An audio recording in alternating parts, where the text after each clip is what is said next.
Hola, mi nombre es Dunesca y espero que les guste el video que he preparado para ustedes.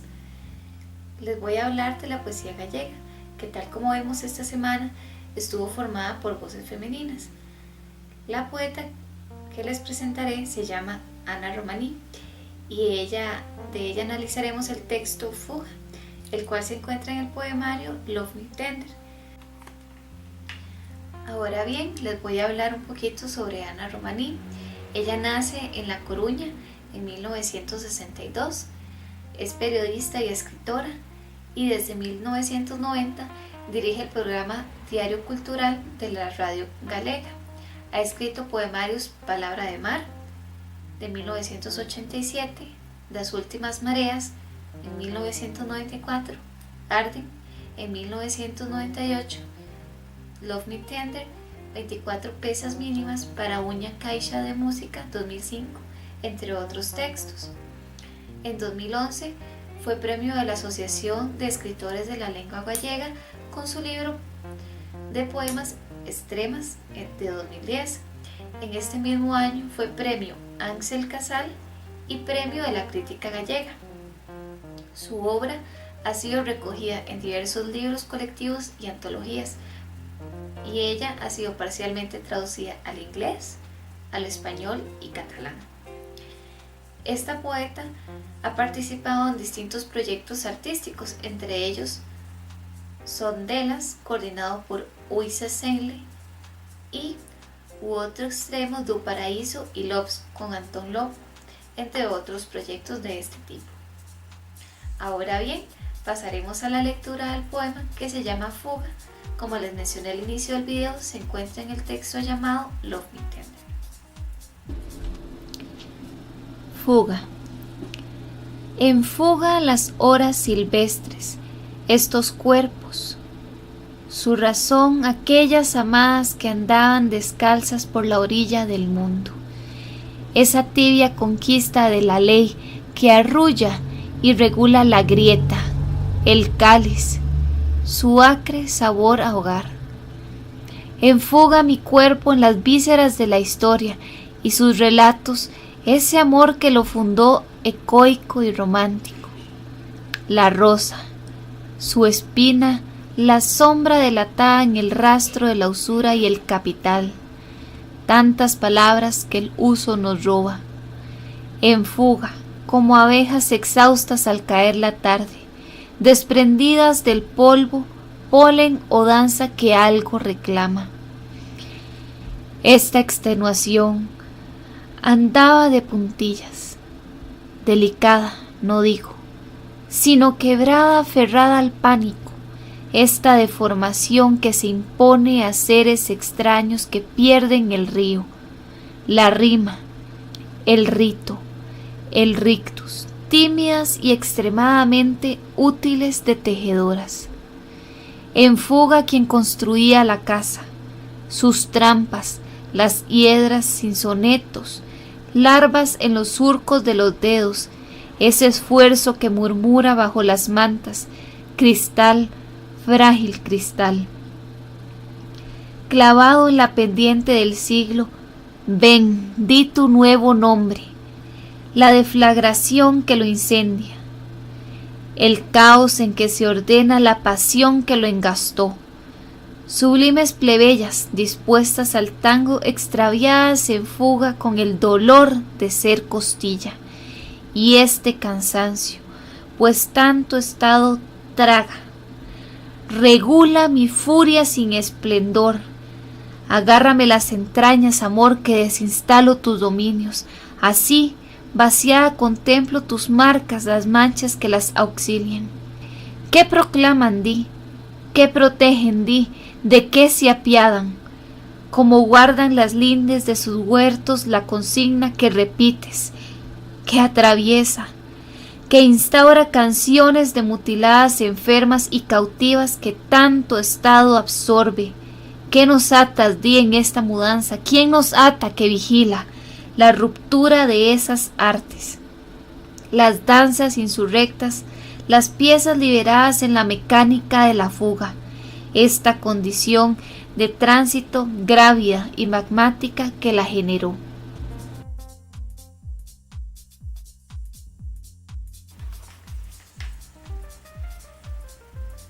Espero que les haya gustado la lectura que hice del poema. En primera instancia, este texto me llamó mucho la atención por la iconografía, es decir, por los sangrados que encontramos en el texto y por el nombre del poema. En primer lugar, es decir, la primera lectura fue un poco difícil para mí, ¿verdad? Entonces, por ahí les voy a dejar el poema para que lo puedan estar releyendo mientras vamos haciendo el análisis del texto. De igual manera, yo les voy a ir ejemplificando con fragmentos del poema el análisis. Entonces, con respecto al análisis, vamos a iniciar con el título, que se llama Fuga. Según López Casanova, este tipo de título es de tipo factual, ya que es pragmático, es decir, alude a una acción que se va a llevar a cabo, la fuga, ¿verdad? Y efectivamente veremos cómo el universo poemático explica hacia dónde es la fuga, quién o quiénes se fugan, ¿verdad? En este caso serían los actantes líricos, y de quién huyen o de qué huyen, ¿verdad? En las dos primeras líneas del poema encontramos parte de esta información, donde dice: en fuga las horas silvestres, estos cuerpos, su razón, aquellas amadas que andaban descalzas por la orilla del mundo. Vemos que se trata de dos amadas. También podemos observar que se habla de las horas silvestres.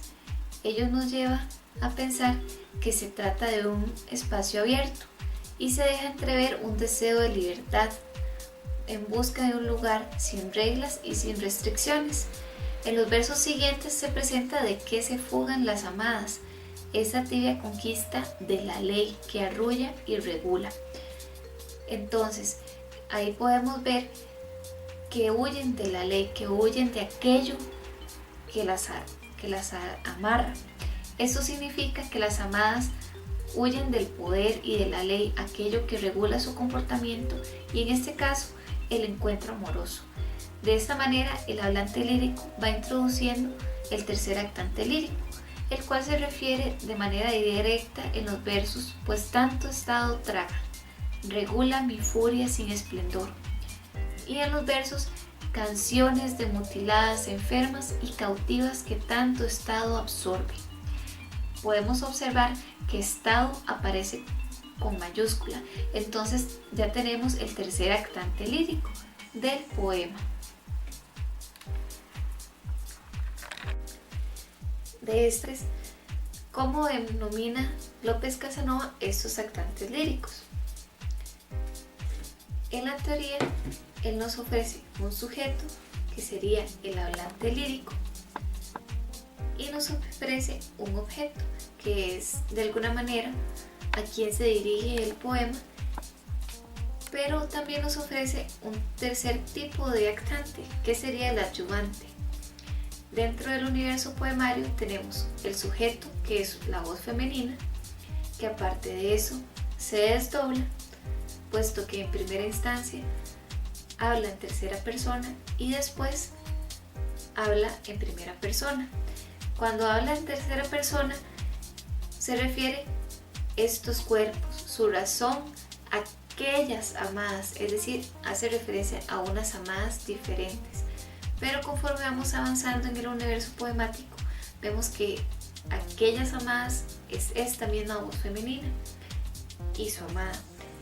El tercer sujeto poemario sería el adyuvante. Este actante es el estado. López Casanova hace la aclaración que puede ser que ese adyuvante esté a favor o en contra de esos actantes líricos, pero en ese poema vemos que el estado está en contra de los amantes, en este caso las amantes, que son las actantes líricas.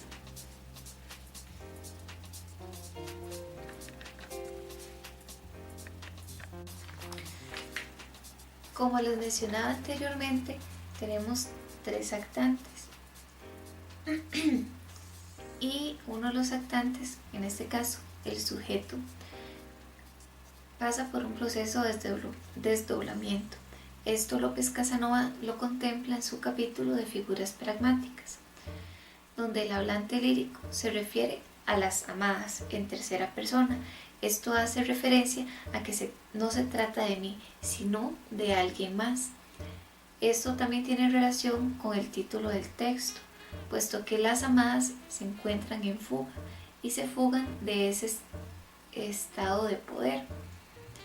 Vemos cómo se desdobla cuando habla en fuga mi cuerpo, cuando en un principio había hablado en tercera persona.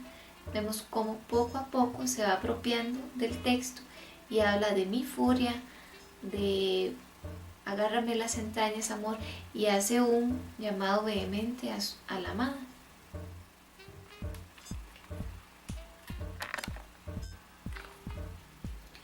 Por otra parte, encontramos el uso de figuras patéticas.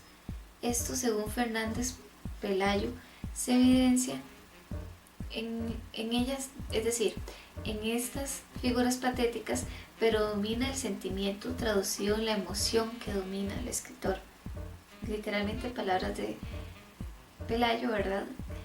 Y las ideas se expresan con fuerza, con vehemencia y apasionamiento superiores a lo normal. Así, cerca del final, el sujeto lírico presenta una apóstrofe o invocación. Esta figura corresponde a una exclamación o pregunta dirigida con vehemencia a un ser amado o inanimado, que en este caso se trata del sujeto lírico a su amada. En los versos que dicen: ¿qué proclaman di? ¿Qué protegen di? ¿De qué se apiadan?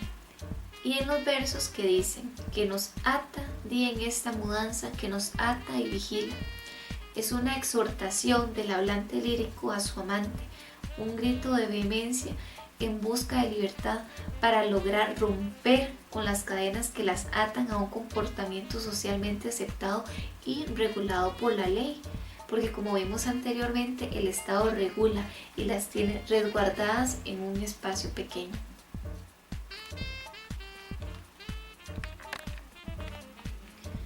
Otra figura patética que se presenta en el texto es la exclamación, la cual equivale a un grito de emoción, a un desahogo de los sentimientos que embarcan o oprimen al individuo.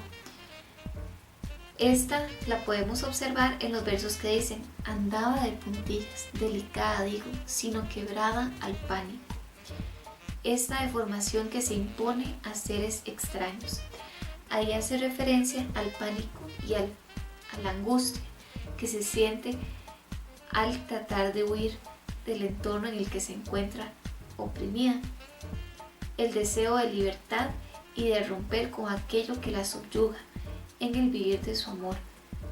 Encontramos también al inicio del poema un dinamismo negativo, ya que los sangrados que encontramos funcionan como una reconstrucción de lo que implica huir: cansancio, extenuación, falta de aire por el movimiento y la acción de fugarse. De esta manera, el dinamismo del poema marca también el ritmo de las actrices líricas, el ritmo de los cuerpos en su accionar.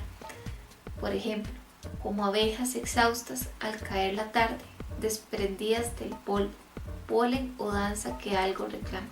Esta extenuación hacen referencia al cansancio que implica fugarse y también al cansancio que se ven envueltas las mujeres por formar parte de su rol, pues como veremos más adelante, las abejas simbolizan el trabajo. También cerca al final del poema, estos sangrados representan más que un cansancio físico, un cansancio relacionado con la situación de vivir bajo el escondite y por lo que deben huir las actantes líricas. Se expresa la furia de la hablante lírica y la frustración que en ella emana el tener que vivir a escondidas y subyugada por el Estado, por la ley. ¿Por qué? Porque la ley regula su comportamiento, regula su forma de ser y por ello se convierte en un ser extraño. A la luz de el diccionario de símbolos de Jean Chevalier, yo recopilé algunos elementos importantes dentro del poema y recopilé algunas metáforas. Por ejemplo, la metáfora que dice vísceras de la historia y sus relatos hace referencia a la historia interior de algo, lo oculto dentro del cuerpo.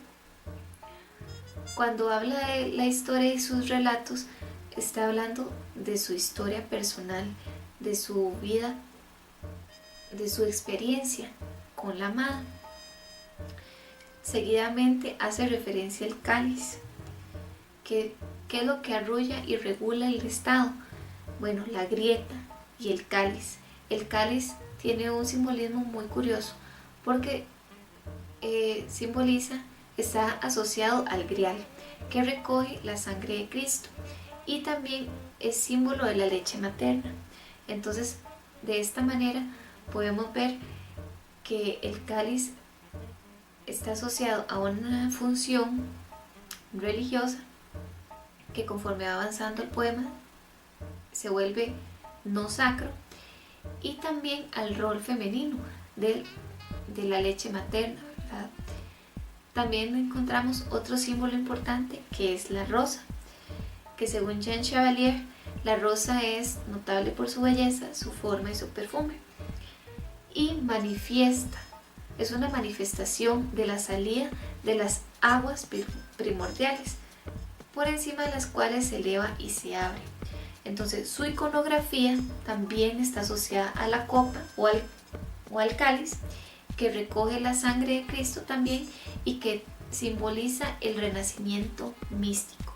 Entonces vemos cómo poco a poco la autora busca en ese círculo de fuga y de opresión renacer, desprenderse de ese rol femenino que la ata.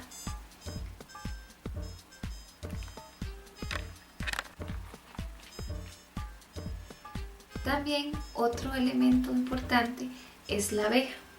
La abeja, como les mencioné anteriormente, simboliza el trabajo, y según Jean Chevalier es la diligencia, se maneja por la diligencia del insecto para organizar la colmena. Por ello se expresa que las abejas están exhaustas por ordenar todo. Entonces ahí vemos otra vez que se hace referencia al rol maternal, al rol de la mujer. Además que trabaja con flores para fabricar su alimento. Entonces, en este sentido, vemos cómo la voz lírica hace un reclamo a su rol femenino, y no solamente a partir de estos símbolos, sino también lo hemos reflejado a partir de la rosa, y cuando habla, por ejemplo, en los últimos versos de la primera parte, en fuga quien construía la casa. Quiere decir que está huyendo de ese rol que le han marcado la sociedad, huye de tejer, huye de construir su casa y de las hiedras, que las hiedras son plantas que no son parásitas, pero dañan el árbol en el que se encuentra. Y también otro símbolo importante es el río, que el río simboliza la fertilidad, la muerte y la renovación. En este caso es la búsqueda de la renovación y el flujo de las normas, porque como vemos a lo largo del poema, la voz lírica hace un llamado a su amada por huir de las normas, por huir del Estado, por huir de ese rol que las amarra, que las subyuga. También se presenta un intertexto bíblico que tiene que ver en el verso donde dice: extraviadas en fuga con el dolor de ser costilla. Eso hace referencia a la costilla de Adán. ¿Por qué? Porque la mujer, o sea, Eva, fue hecha a partir de la costilla de Adán. Entonces ello lo hace ser inferior al hombre. Y también hay referentes musicales, por ejemplo, danzas insurrectas, que eso va marcando pautas de liberación. Y el tango, por ejemplo, sublimes plebeyas dispuestas al tango, extraviadas en fuga. Ella hace referencia a buscar aquello que la libere y que la lleve a más allá. A modo de conclusión, el rol temático es social, pues la fuga representa ese esfuerzo, ¿verdad?, de libertad que hace la hablante lírica por escapar de las normas sociales que la atan a una serie de comportamientos que la alejan de su ser, dado que ella es amante de otra mujer y que el Estado regula el comportamiento del cuerpo, rige los comportamientos sociales. También en relación con la poesía gallega se construye otra identidad femenina distinta a la de Olga Novo y a la de Chus Pato, pues en Romaní encontramos un deseo de libertad que ha sido robado por la norma, por la ley. Además, recrimina la faceta que se le ha dado por su muerte, por su mujer. Es decir, además recrimina la faceta que se le ha dado por ser mujer, la rosa con espinas que construye la casa. Esa rosa que es maternal, y cuando habla de espinas está hablando de que tiene una faceta negativa también. La rosa es hermosa, pero también tiene espinas. Esa mujer que construye la casa, que trabaja en ella, ¿verdad?, cuando hace referencia a la abeja, y que se esfuerza por mantener la apariencia. Cuando habla, por ejemplo, de cristal, frágil cristal, que teje trampas y que es piedra. Espero que les haya gustado el video y esto es todo. Muchas gracias.